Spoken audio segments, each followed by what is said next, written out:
తాము అధికారంలోకి వస్తే ఢిల్లీ రోడ్లను ప్రియాంక గాంధీ బుగ్గలా మారుస్తామంటూ బీజేపీ ఎంపీ రమేష్ బిదూరి వ్యాఖ్యలకు నిరసనగా మాజీ ఎంపీ రమేష్ బిదూరి వ్యాఖ్యలకు నిరసనగా కాంగ్రెస్ శ్రేణులు భారీ ఎత్తున బీజేపీ ఆఫీస్కు చేరుకున్నారు. అక్కడ వారిని నిరసన వ్యక్తం చేస్తున్నారు. దానికి సంబంధించిన విజువల్స్ చూస్తున్నాం. బీజేపీ కార్యాలయంపై కోడిగుడ్లు రాళ్లతో కాంగ్రెస్ దాడి చేసింది.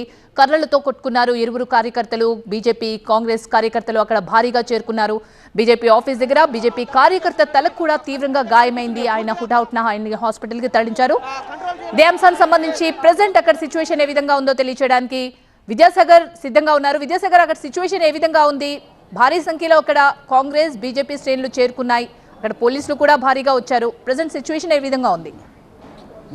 కొద్దిసేపటి క్రితమే జరిగినటువంటి ఉద్రిక్త వాతావరణం కాస్త చల్లారిందని చెప్పుకోవాలి. ఎందుకంటే కాంగ్రెస్ యూత్ కార్యకర్తలందరినీ కూడా పోలీసులు ఇక్కడి నుంచి పంపించేశారు. ఎందుకంటే ఈరోజు బీజేపీ ఎంపీ రమేష్ బిదూరి చేసినటువంటి వ్యాఖ్యలకు నిరసనగా కాంగ్రెస్ కార్యకర్తలంతా కూడా ఆయన దిష్టిబొమ్మ దగ్ధం చేస్తామని పిలుపునిచ్చినటువంటి నేపథ్యంలో కాస్త గాంధీ భవన్ మార్గంలోనే చేస్తారు తప్ప బీజేపీ కార్యాలయం వైపు వస్తారని పోలీసులు ఊహించలేదు. కానీ కాంగ్రెస్ యూత్ కార్యకర్తలంతా కూడా ఒక్కసారిగా బీజేపీ రాష్ట్ర కార్యాలయం వైపు దూసుకురావడము, బీజేపీ మెయిన్ కార్యాలయం గేటు వద్దకు రావడంతో ఇటు బీజేపీ అటు కాంగ్రెస్ కార్యకర్తలకు మధ్య తోపులాట జరిగింది. ఆ తర్వాత పరిస్థితి కొంత ఉద్రిక్తంగా మారింది. ఒకరినొకరు కర్రలతో దాడి చేసుకున్నటువంటి పరిస్థితి నెలకొంది. అయితే ఇక్కడ బీజేపీ ఎంపీకి సంబంధించిన దిష్టిబొమ్మ దగ్ధం చేసేటువంటి క్రమంలో కాంగ్రెస్ యూత్ కార్యకర్తలంతా కూడా బీజేపీ రాష్ట్ర కార్యాలయం మీద రాళ్లు గుడ్లతోటి దాడి చేసినటువంటి పరిస్థితి నెలకొంది. పోలీసు బలగాలు సరైన సంఖ్యలో లేకపోవడంతో పెద్ద ఎత్తున యూత్ కాంగ్రెస్ కార్యకర్తలు ఉండడంతో వారంతా కూడా ఒక్కసారిగా దూసుకొచ్చేటువంటి నేపథ్యము ఇరు వర్గాల మధ్య తీవ్ర ఉద్రిక్త పరిస్థితి నెలకొంది. దీంతో బీజేపీ కార్యాలయం మీద పెద్ద ఎత్తున రాళ్లు గుడ్లతోటి దాడి చేసినటువంటి ఘటనలో పలువురు కార్యకర్తలకు గాయాలు కూడా అయ్యాయి. మరొక వైపు పోలీసులు వారిని నిలువరించేటువంటి ప్రయత్నం చేసినప్పటికీ కూడా అది వీలు పడలేదని చెప్పాలి. దీంతో పెద్ద ఎత్తున తోపులాట చోటు చేసుకుంది. కర్రలతోటి కొట్టుకున్నటువంటి ఘటన దాదాపు అరగంట పాటు బీజేపీ రాష్ట్ర కార్యాలయం నాంపల్లిలో కొంత అలజడి వాతావరణం నెలకొంది. పోలీసు బలగాలు ఉటావుటిన తరలి రావడము, ఆ తర్వాత కాంగ్రెస్ యూత్ కార్యకర్తలని బీజేపీ రాష్ట్ర కార్యాలయం నుంచి పంపించేసినటువంటి పరిస్థితితో కొంత పరిస్థితి అయితే ఇప్పుడు చక్కబడిందని చెప్పాలి.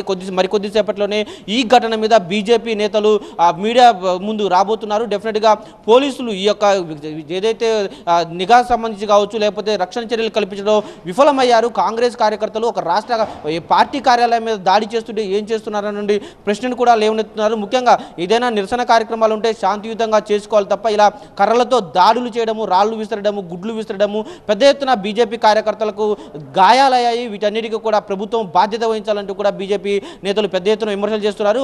కొద్దిసేపటి క్రితం వరకు కూడా ఒక బీజేపీ ఏదైతే గాంధీ భవన్ మెట్రో స్టేషన్ నుంచి బీజేపీ కార్యాలయం వెళ్ళేటువంటి రహదారి మొత్తం కూడా తీవ్ర ఉద్రిక్త పరిస్థితులు నెలకొన్నాయి. కాంగ్రెస్ యూత్ కార్యకర్తలంతా కూడా బీజేపీ ఎంపీ దిష్టిబొమ్మ దగ్ధం చేసి పెద్ద ఎత్తున బీజేపీ కార్యాలయం వైపు దూసుకెళ్లేటువంటి సిచ్యువేషన్ అయితే కనిపించింది. పెద్ద ఎత్తున ఇక్కడ కార్యకర్తలు ఒకరినొకరు కర్రలతో దాడి చేసుకోవడము, రాళ్లు విసరడము, కోడిగుడ్లు విసరడం, ఆ రహదారి గుండా పోయే వారికి ఒక్కసారిగా ఏం అర్థం కాలేదు. కొంతమంది ఎటువారు పరుగులు తీసినటువంటి క్షణాలు కూడా కనిపించాయి. మరికొంతమంది బీజేపీ కార్యకర్తలు ఎదురు తీయడంతో ఇటు ఇరు వర్గాల మధ్య తీవ్ర ఒత్తిడిలో మరికొంతమందికి కూడా గాయాలయ్యాయి. డెఫినెట్గా పరిస్థితి ఉద్రిక్తత చేయి దాటినటువంటి పరిస్థితిలో పోలీసులు ఎక్కడి వారి మీద అక్కడ లాఠీ చార్జ్ చేసి వారందరినీ కూడా ఇక్కడి నుంచి పంపించేటువంటి పరిస్థితి అయితే మనకు కనిపిస్తుంది. Right, thank you Vidyasagar.